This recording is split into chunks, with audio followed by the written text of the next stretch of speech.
episode of An American Entrepreneur, we are going to Lewisville, Texas to meet a guy that started his own motorcycle repair shop. He decided to go on his own after years of working at dealerships and watching them overcharge customers for simple repairs. I have no doubt he will inspire anyone contemplating on starting their own business. So sit back and enjoy the story of his journey. This is where we keep a lot of customer bikes that we're currently working on that are finished, ready to go. Some of our sales units are over on this side also. So some of these are used bikes that you have for sale as well as customer bikes ready for pickup? Yeah, like this Warrior right here. This is, we're finishing up on this. That's going to be for sale shortly. We got to get a couple things to finish that up.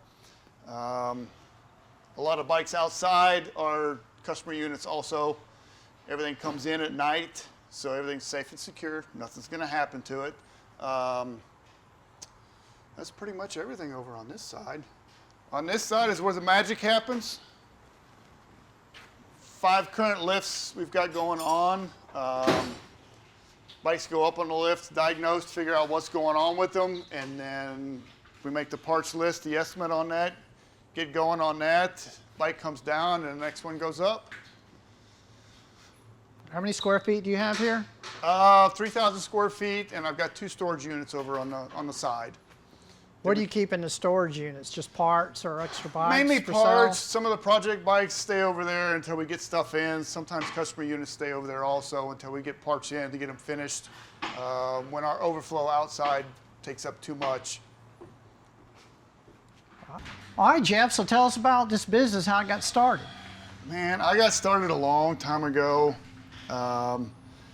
Working on my grandparents' farm, we would always work on machinery, work on his pickup truck, changing brake pads, all kind of stuff. It got me interested in the mechanics of how things work. And I think it kind of grew from there. I would always take stuff apart at home. You know, Mom would have a problem with the vacuum cleaner, so I always wanted to take it apart and see why it wasn't working. Now, sometimes it got fixed, sometimes it didn't. But then it kind of grew from there. I would always want to see how something worked, why it worked, and it kind of just grew from there. Well, how'd you get interested in motorsports?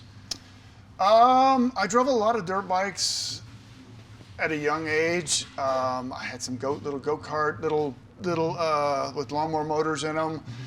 And unfortunately, back in the day, you know, we didn't have a lot of extra money to do you had things. to do it yourself. So it was always done in the garage. Either me trying to fix it or Dad come out and help me try and fix it to fix whatever was broke.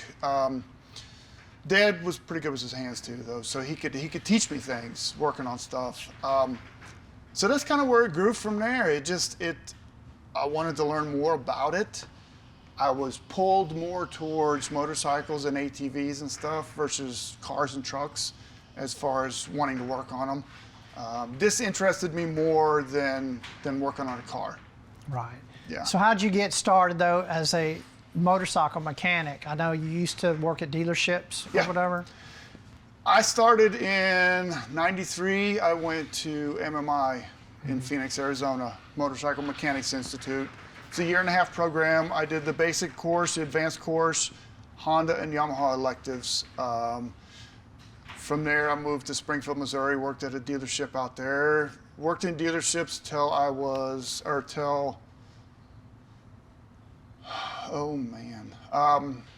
like 2010, 2011. So I've worked at franchise dealerships your whole career, pretty much. Yeah. So what brought this about, the start of this business? I always wanted to start my own dealership. I would always learn from the owners at the dealerships I was working from. I wanted to know more than just how to turn wrenches on them. I would always work parts counter during the wintertime when service got slow. So I wanted to be multifaceted in the dealerships. And so I would always pick the owner's brains about other things that I didn't know about there. So it just kind of progressed from there. Mind's always turning, always thinking of new things that needs to happen to get my ultimate dream done. What made you branch out on your own and launch this business? It happened at a local dealership, not going to mention the name, but it was to the point to where you were more of, been working on a job for several hours, wanted to take a small break, get a bag of chips and a Coke, and the owner of the dealership came back at the time and kind of yelled at me, "What are you doing? This job has got to be done now." You know, I tried to explain to him that I'd been working on it all day. This was like 2, 3 o'clock in the afternoon. I want to take a 10-minute break. He didn't want to have anything to do with that. So at that point, I kind of put 2 and 2 together in my mind and said, I think this is the time. So you just quit right then and there? Right then and there. And I guess you started working out of your garage of your home? I had been doing that a little before, Okay. but I kind of bumped that up at that point in time. I got a storage unit, or not a storage unit, but a building right down here was first. Started there. I think it was like 600 square feet, smaller little area to start with. Everything was going great there. I moved over here,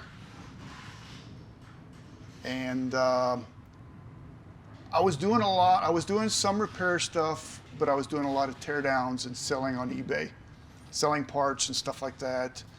And one of my customers came in and asked me point blank, "Do you work on bikes?" I was like, "Yeah, I know how to work on bikes, but that's not exactly what I'm doing at the moment." And he said, "Well, work on mine." So I did. And it just kind of grew from there. Word of mouth shot off like crazy, constantly coming in, customers coming in.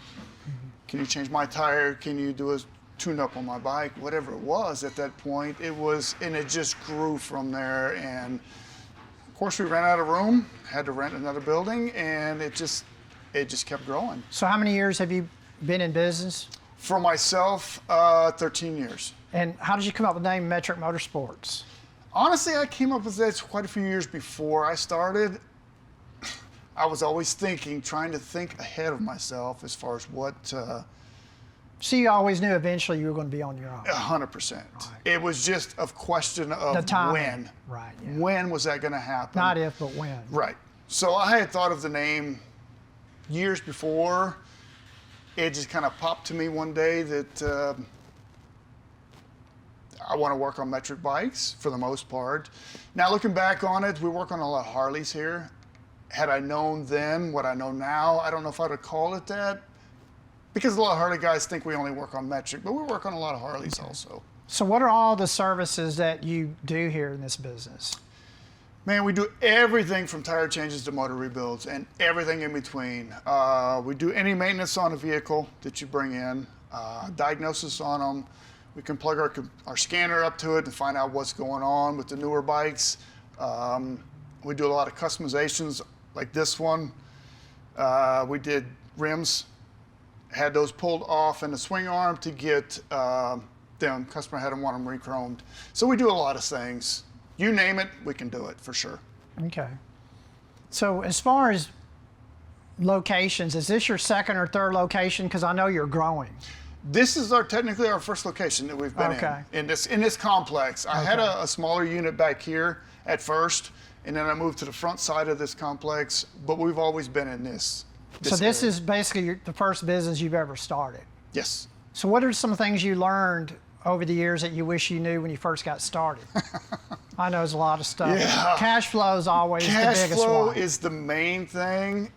You know, you might have X amount of dollars in your bank account today, but you have to take into account what I know is coming out of my account in the next week, 2 weeks, to make sure you have enough money to cover those expenses so you don't go out and blow $10,000 on bikes today.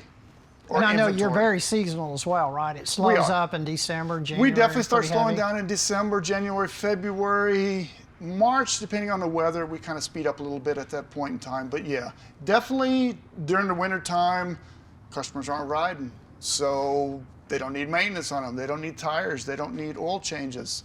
So yeah, we definitely slow down in the wintertime, yeah. So you also sell used bikes, right? You We sure pick do. up some used bikes and advertise them, and you sell them, they're out here. Yeah, Yeah, we do. A lot of them are, I mean, we get them from a lot of different places. We go on Facebook Marketplace, buy them on there. Customer brings a bike in, which is where I got my last 2 bikes at, to get it worked on, and then come to find out the bill is going to be more than they want to spend on it. So I'll end up buying it from them and then do the work and repairs here and then resell them. Or I also buy them at auction, which is repossessions, dealer trade-ins, you know, something that a dealer doesn't want to deal with in their service department to recondition it to go on their showroom floor. I'll buy those, fix them, and then we'll sell them here also. Do you also do financing whenever people need a big repair they can't pay? We do. Or is it mainly the used bikes you sell? We do. We used to have a couple companies in here that would do the, say, a motor rebuild that's $2,500 to $3,000. A lot of guys don't have the money to come up with that when it's done. So we used to have a couple companies in here that would do that, but they're kind of having a hard time now with the economy as far as they can't get the loans to be able to dish it out to us to be able to do those. So a lot of times it's on a bigger job will require 50% down before we start, mainly to cover costs and a little labor, and then you finish paying it when it's done all the way. So I guess people have to have it paid in full before they leave the shop with their bike, right? 100%, yes. Yeah. Right. And I guess sometimes you end up keeping a bike around here storage for a few weeks or a while until they can pay you, right? Yeah, and we've got a sign on the front desk that says, you know, $25 a day storage after a couple days. You know, we'll give you a couple days leeway. But after that, we're not a storage unit. You know, we're in it to fix your bike and then have it picked up and paid. But yeah, we do have a few that stick around a little longer than what they should. Well, I know in managing your space, you have to limit how many new jobs you take in because you've got all these bikes that need to go out. Right. How do you manage that? I mean, what are some of the things you do, or do you ever actually turn down work because you don't have the space? Yes and no. I don't want to turn you away because I still want your work. You're leaving money on the table, yeah. What we may end up doing is saying, hey, we're packed right now. Is there any way you can bring it back next Tuesday? I know I've got 5, 6 bikes leaving this week. I will definitely have room on Tuesday. Drop it off on Tuesday, or if I get extra room, I'll call you as soon as I can so you can drop it back off. We try and nip that in the butt before they just show up with a bike. Because usually they call you first, I guess, Generally to get some they call, ideas. yes. Right, yeah. Now, that doesn't always happen. Sometimes they'll just show up because we've been here so long, they already know that we're here. And do you have a pickup service? we do. We do. Some people, if it doesn't run and they can't bring it, Right. you know. Yeah. And a lot of times I'll go do the pickup, pick it up with the truck and trailer. Depending on what type of bike it is, I may take an employee with me to help get it on this trailer. It just kind of depends on what it is. And that's an extra charge too, I would It is. assume, right? Yes. Yeah. For time and trailer involved to go do that, yeah.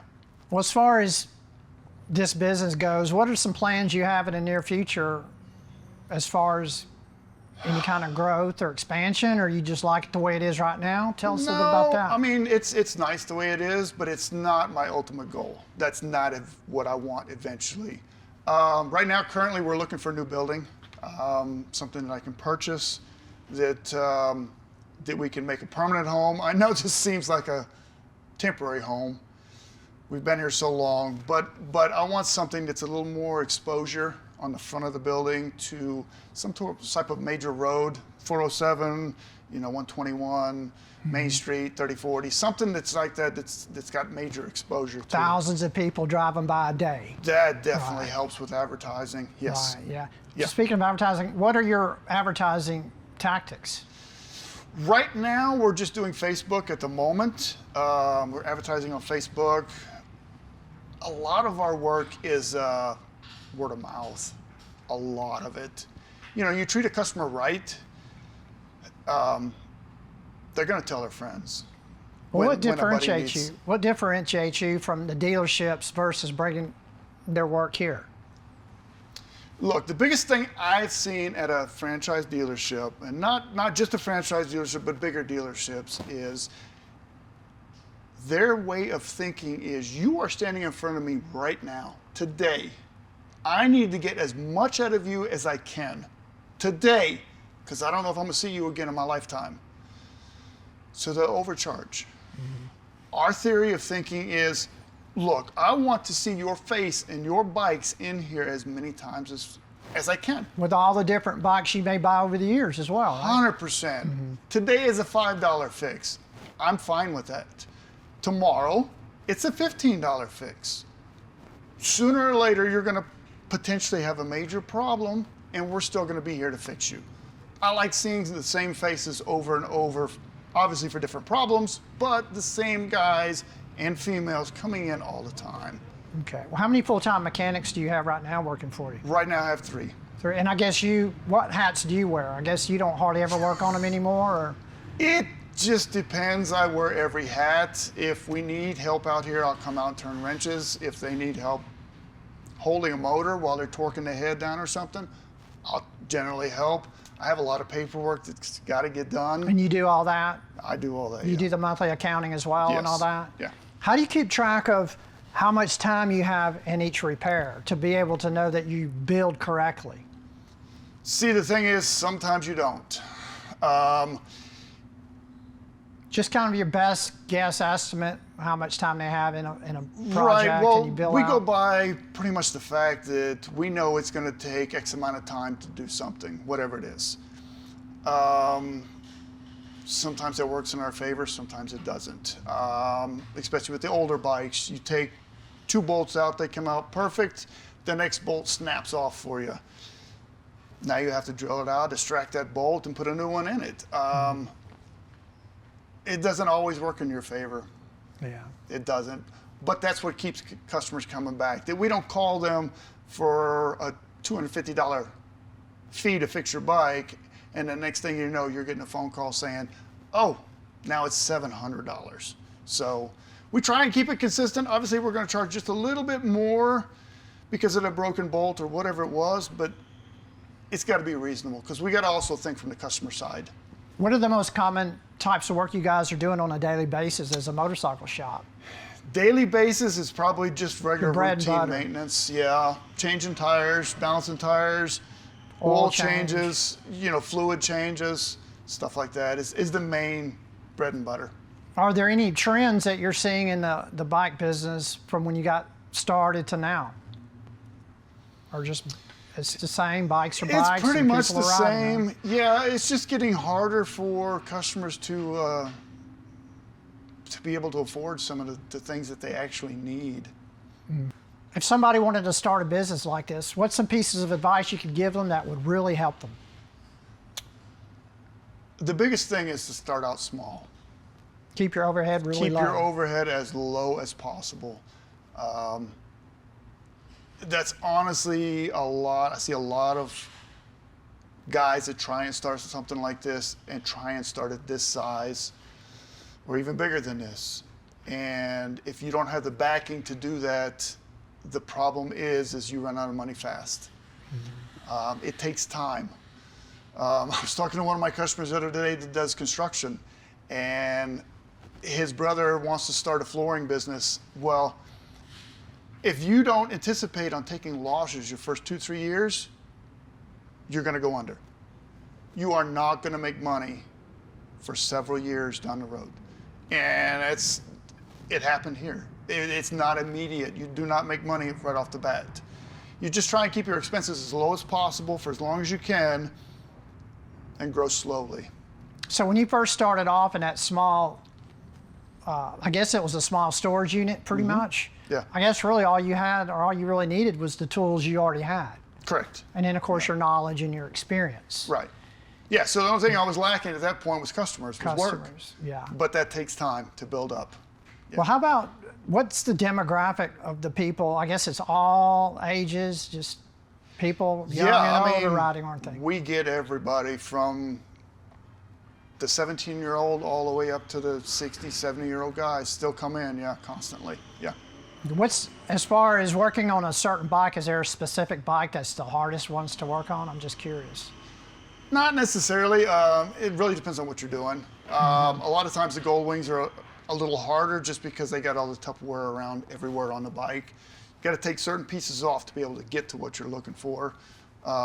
But otherwise, they're all pretty close to the same.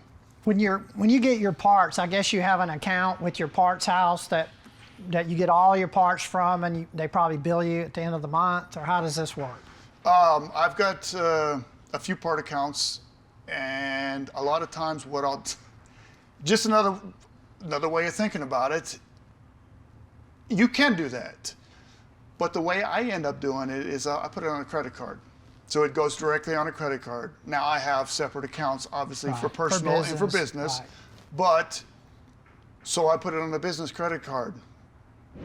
Every time I do an order shows up, we use the parts, that's fine. But they deliver it? Yeah, it's delivered here. But also you got to think outside the box, which makes you, in my opinion, a good business owner. It's on a credit card that gives me cash back. Right. So I'm paying a little less for those parts than my actual cost. It's just something you got to think about all the way around. What other pieces of advice you could give that's similar to that, that's really helped you do business smarter and more efficient? Don't take no for an answer. There's always a way to get something done. Always. You have to come up with maybe a different way of looking at something, a different way of explaining it, what you're trying to get to the banker, to the financial advisor, to whoever it is you're trying to look at. Never take no for an answer. There's always a way. Always a way to get something done. So percentage-wise, I guess you're probably 80 or 90% repairs and 10 or 20% used bike sales. What kind of mix is that right now? That's probably pretty close currently what we're doing. A year or so ago, we used to do a lot more sales than we do today, and a lot of that has got to do with the finance companies. When we started getting heavily into used bikes, we used to have 9 to 10 finance companies in here that we would use. And you had a floor plan finance arrangement? Okay. Yeah. Had a floor plan, stopped putting stuff on the floor plan because of the interest rate hikes that they were doing with that. You just couldn't make any money No, anymore. you can't make any money with that. When they're charging you credit card rates on a floor plan, it's just not worth it at that point. So it's still there, and I still get phone calls from them, hey, can we get you to put something on it? Well, my thing is, when are you going to lower the interest rates? What are the interest rates right now? Right now, the floor plan's raising about 18, 19% interest. Yeah, you can't make any money. No. The only way you can make it is if you sold it immediately. And at that point, why do I need a floor plan? Right. Yeah, for sure. So, So I guess in the future, because I know around Dallas, you see a lot of these used bike shops. That will have 50 or 100 bikes in there. And I guess so many people, they just can't really afford to go out and buy a brand new bike, so they'll buy something 2 or 3 or 4 years old. Right. Yep. Is that what you're seeing mostly, people buying used bikes or brand new, or again, that's just a complete mix? It's honestly a complete mix. You get more of the older gentlemen that are buying the brand new bikes that can afford those payments or pay cash for it, either way. But your average customer that we see in here at least can't afford that $17,000, $20,000 bike. Yeah, they've gotten outrageous. Yeah, it's crazy expensive. So they're looking for the 4, 5, 6-year-old bike that still has good miles left on it to ride it, that the maintenance is done, and buy those instead of a brand new bike. Well, have you considered sponsoring anyone that's a racer, whether it be motocross or road racing? Is that something you've ever done or thought about doing? I've never really thought too much about it. I mean, it might be something I would consider, yeah. Because I mean, that's always, they're around cyclists, all day long. So, and then of course too, help a kid kind of come up. Right. You know, I used to want to do road racing at one point. And I'd see those guys that had these small sponsors, Of course, some of them weren't real sponsors. They just put stickers on and they, look, I'm kind of big time now. But hey, it's pretty cool to do that. Well, anything else you'd like to share about your business, Jeff? Man, I think the biggest thing is don't be scared of doing it. Just do it wisely, because it can bite you in the butt quick. So whenever you have, I'm sure there have been times that your spend has gotten way ahead of your cash flow. Yeah. How did you counter that? How did you manage that, get through it? First of all, you got to look at where your leaks are, where it's going that it doesn't need to be going. Because you used to have more space here, right? And we have condensed it a little bit over time just because of what's going on current time frame. But the answer to the other question is, I think I looked at it smart a few years before it actually happened, and I have a line of credit. So in case of an emergency. Which is what a line of credit really should be for. Right. And it was for emergency situations only, and that's at that point we were in an emergency situation. And so you probably dip into that the winter months when it's slow. Yeah. And when it ramps back up in the summer and all that, you pay it off. And then you just every year. Yeah. All right. Yeah. Well, definitely. Jeff, man, I appreciate you coming on this channel, man, and sharing your story. I think this is an awesome place, an awesome thing you got going on here. Thanks so much for coming on, brother. Thank you. All right. The biggest takeaway Jeff shared is how he makes adjustments to increase his profits. First, he decreased his rental space to avoid being a motorcycle storage and instructs customers to bring in their bikes as he has bikes being picked up after repairs are completed. Secondly, he uses his business credit card to buy parts to take advantage of cash back or points, which decreases the overall cost of his parts. Both of these tactics increase parts without requiring extra hard work. I hope this video added value and inspired you. I'm Curtis Mulberg, and as always, thanks for watching, and I'll see you next time.